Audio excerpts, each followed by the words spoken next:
I love chatting with authors and getting to pick your brain, and I'll do it all night if you let me. But I'm going to stop myself here because I also know somewhere as a publicist, an agent, who knows, listening and saying, "Are you going to talk about the book?" Yes, my God, let's talk about the book. So probably the best place to start. I don't summarize other people's biographies, and I don't summarize other people's books because I'll spoil the whole thing. So if you would tell our esteemed audience a little bit about your new book, A Field Guide to Getting Lost, available now wherever fine books are sold.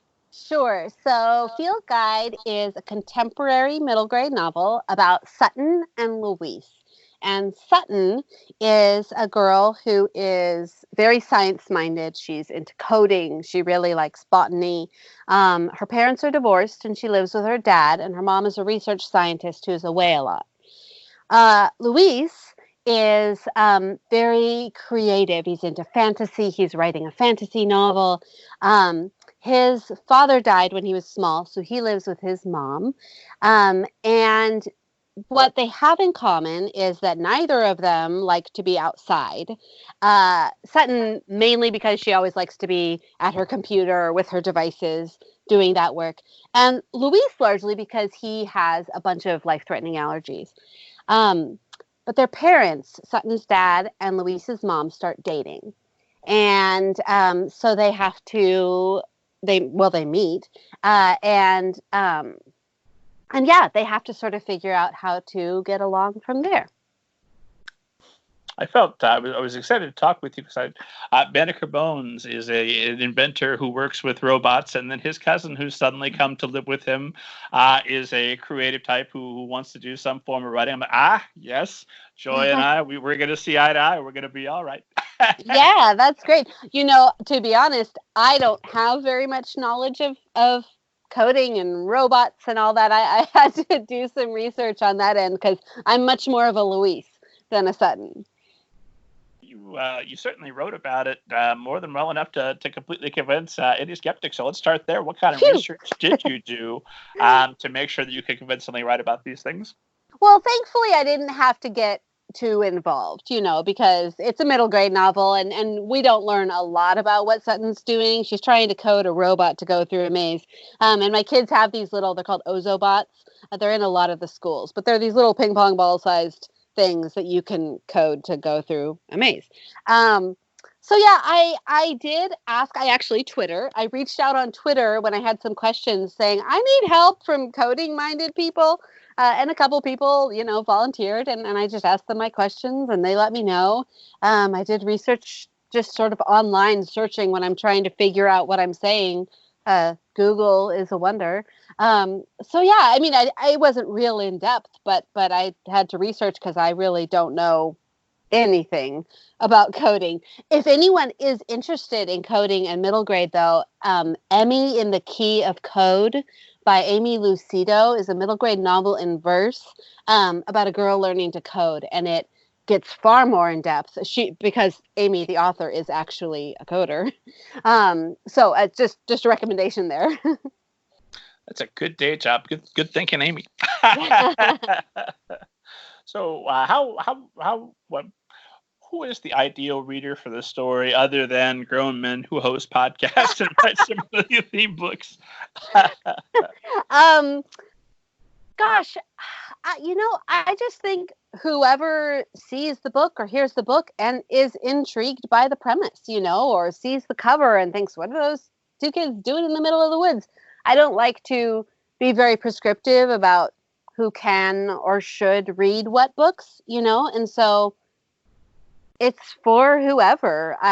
Obviously middle grade readers are probably my ideal audience, but I love when adults read middle grade. So I'm just take the sales of. Well, I'm sure, but not only sales, but in terms of engagement and whatever. I read a ton of middle grade just for me. I read with my kids, of course, but there are books that I read only for me, and I love them, and I love to reach out to the authors. So, of course, they're not only for kids.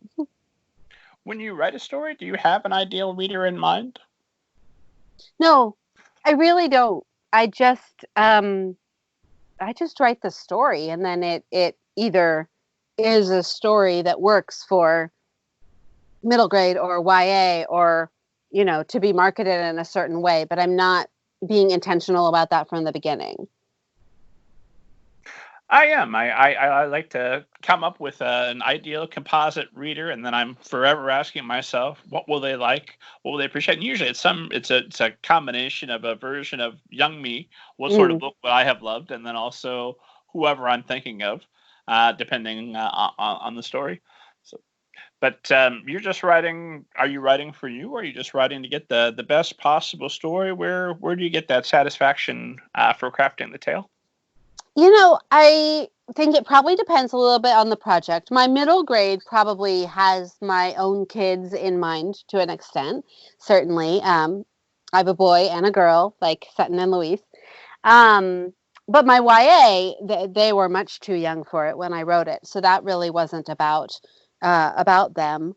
I suppose it might have been partly for young reader me, but I wasn't thinking about that intentionally. I was just writing the story.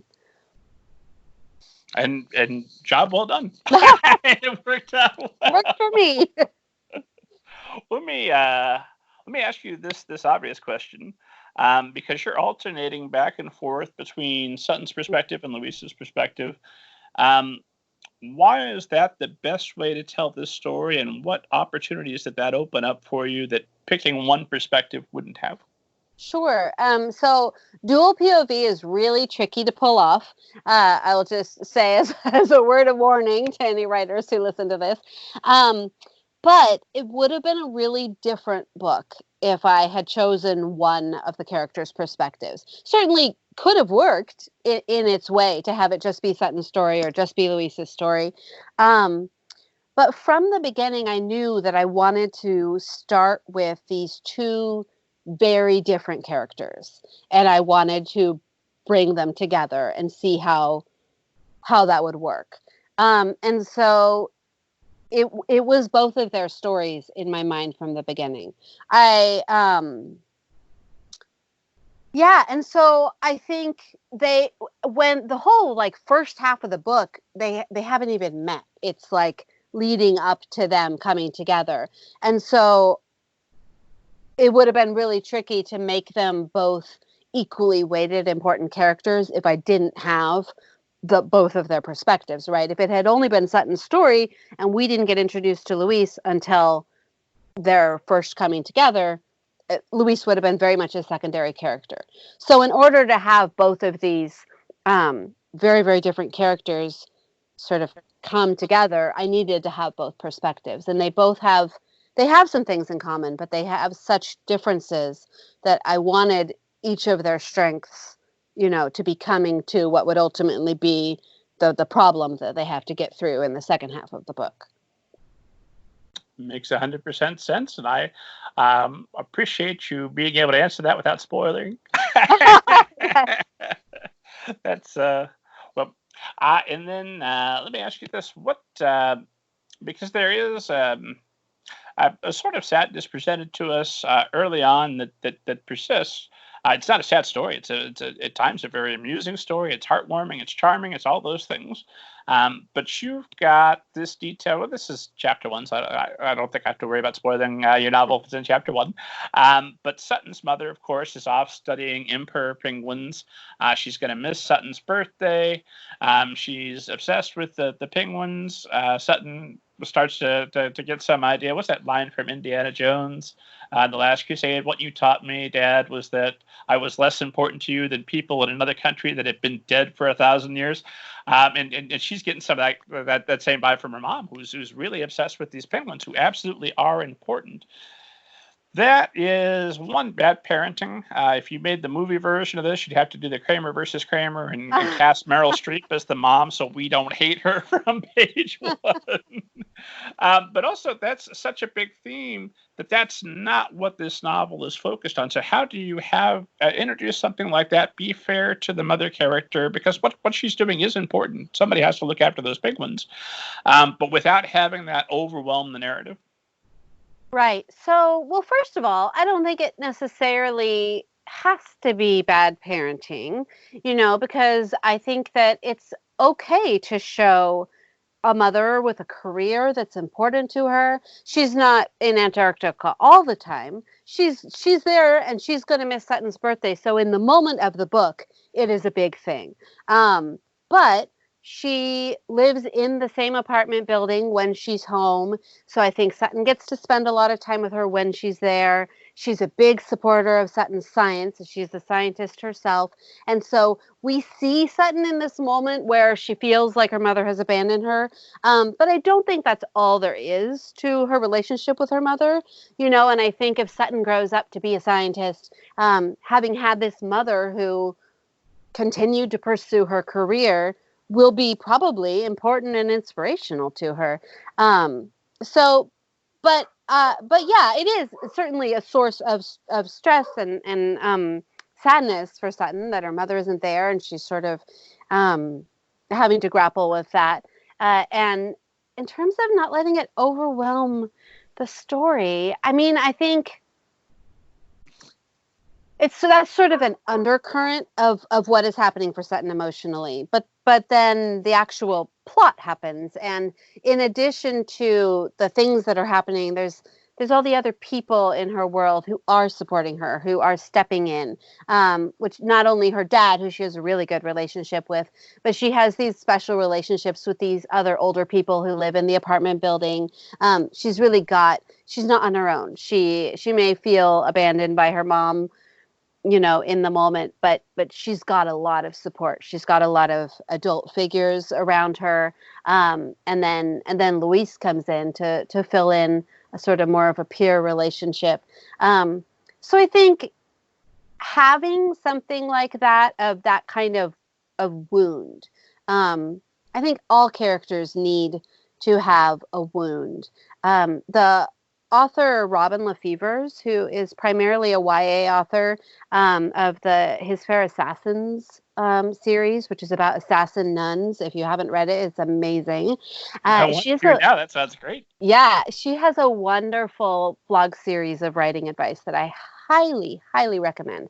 And she has a series of posts about pre-writing and everything she does in preparation. And one of the things she talks about is this question of a character's wound. What is this thing that has happened to them, or what is this truth that they believe about themselves that over the course of the story needs to be overcome? And, in a lighthearted middle grade novel, it's not necessarily going to be some huge tragic backstory. But there's something for every kid who picks up a book. They have something that hurts, whatever it is. So I think being honest about that, not making characters in books look like, everything is just perfectly happy. Luis's father is also died of cancer when he was small. So they each have. Yeah, no, him I gave a pass. But they each have something, that has hurt them. But then they keep going, and they keep living, just like we all do, no matter what our wound might be. That's how I know I'm talking to the author, because here I'd made a cold, quick, callous judgment that mom's not there for the birthday. She's dead to me. Well, and that's a fair assessment, and that's sort of how I present it, because that's how Sutton feels. But pulling back and looking at it a little more big picture, I think Sutton might understand her mom's choices when she's older. We have to write the sequel, and mom and daughter will go and study the penguins together and get all that stim in there. So many questions for you. I'm going to move away from mom. I've been reprimanded. Well, she's fine. I'll leave her alone. That's obviously my own issues seeping in.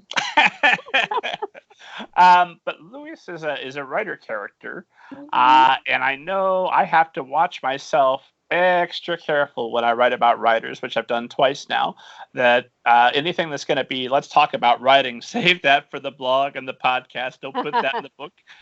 So how did you discipline yourself with making him a relatable character, and obviously a writer, huge imagination, which certainly comes into play, without showing any sort of obvious bias toward the writer, and allowing that writer portion of him to kind of take over the story? Yeah, so, Sutton came first. My vision of who Sutton was, and she was trying from the very, very beginning, she was trying to get this robot through the maze. She had a clear, tangible thing she was into and she was trying to achieve. And then I had Luis, and I knew Luis was this creative kid. He was the artsy kid. He liked fantasy novels. But I didn't have him writing a story until I understood that he needed to have something of equal weight. That's kind of the trick in dual POV, is making sure that your reader isn't racing through one character's chapters because the other character is more interesting. Sometimes you'll read a dual POV book like that. And so I knew that he needed something that he was trying to achieve, like she is with the robot in the maze. And so that's how I started to think of him as actually writing this story. And I had so much fun with it because I don't tell the whole story that he writes, but I give enough that you get a broad overview of the story he's telling, which is a fantasy that's very like at a boarding school with differing factions. It's very derivative of Harry Potter, and I don't imagine. And now I've learned to never say never, but I find it highly unlikely that I will ever write high fantasy myself. But it was a fun chance to just throw all those tropes in there and play with all those fantasy things and saying, this is what he's writing. But I think that there was just enough else going on in the book that it wasn't going to take over. There's only so much time that Luis is home working on his book because they get out and they start doing other things. So I don't think I ran that risk. But who knows? I guess that'll be up to the readers. That's true. Well, writers are great characters, especially for adult fiction, because they're at home. Right. They have the ability to just leave the house. They don't have to worry about making excuses for the jobs. But if you present writers as actually writers, they're boring characters because they're going to sit in front of a screen all day. No, give me somebody out there. Yeah, totally. Sometimes someone will reach out and ask if they could shadow me, to see what the job is. And I'm like, the job is sitting around in my pajamas. Like, there's nothing to shadow. There's nothing interesting about looking at a writer do their thing. Would you be able to do that if somebody was just sitting behind you to stare at the back of your head? No. No, I can't even write in coffee shops. I need quiet and solace and nobody around me. Harlan Coben that would occasionally set up in a display window. Just move the mannequins aside. I believe it was in New York somewhere in a shopping area, and would just sit up front and have a little sign there. Watch Harlan Coben write his novel, and he'd just type on the typewriter. And his idea was, let me dispel this myth that there's something magical going on. It's just me sitting here producing the work. And there's merit to that, but that idea has always horrified me. Yeah, no, I would not be able to do that. I like the idea, though. I would just type the alphabet over and over Right. again until I filled up 3 hours time, and then all right, Yeah, I well, wonder now I how got to go to real productive writing. he was. And then there's a number of questions that I wanted to ask you. I wanted to ask you a little bit about allergies because of Lewis's extreme allergic reaction to just about everything, it seems, including bees. I love that he's terrified of bees. That may be instantly related to him because that's my greatest fear, is bees. And now I've just given that to all of my enemies who are listening. But I've also written about it. Their beehives on you. How much research did you do for the allergies that Louise has to make sure that was accurate? And were you ever in a situation where you've just given him too many allergies, too many points of weakness, and you had to pull that back a little bit? So in the original draft I sent my editor, he was allergic to even more stuff, and she made me pull it back. So the answer to that is yes. I didn't have to research bees at all because I am allergic to bees. And I have been stung and gone into anaphylactic shock and rushed to the hospital in an ambulance. Oh, so I know what that is. That was just sort of part of my life. Not as not as familiar with the sort of allergies to all the different animals and foods and things that he has.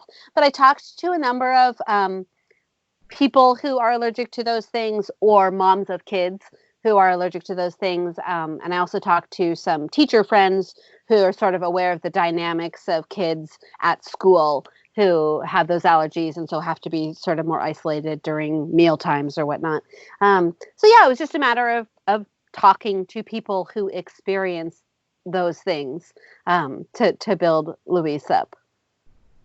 And I love that introduction with him without spoiling hopefully too much. He's been inadvertently exposed to peanuts through what seems like an unlikely way that of course has got him. I'll save that for the reader. But the friend's mom from the sleepover he's been at is just freaking out on the way to the hospital. He's calmly in the backseat. No question there. I just love that scene. Yeah, and he's like, this has happened a million times to me. Since you know Jessica Lawson, I will point out that friend's mom's name is Mrs. Lawson, and that was for Jessica. Oh, I didn't pick up on that at all. That's fantastic. Yeah. When I wrote All Together Now, a zombie story available now, there's a scene where I'm listing the names of all the characters that get eaten by zombies, and so in one chapter I killed my entire critique group. Oh no, that's so fun. They got a huge kick out of that. Yeah.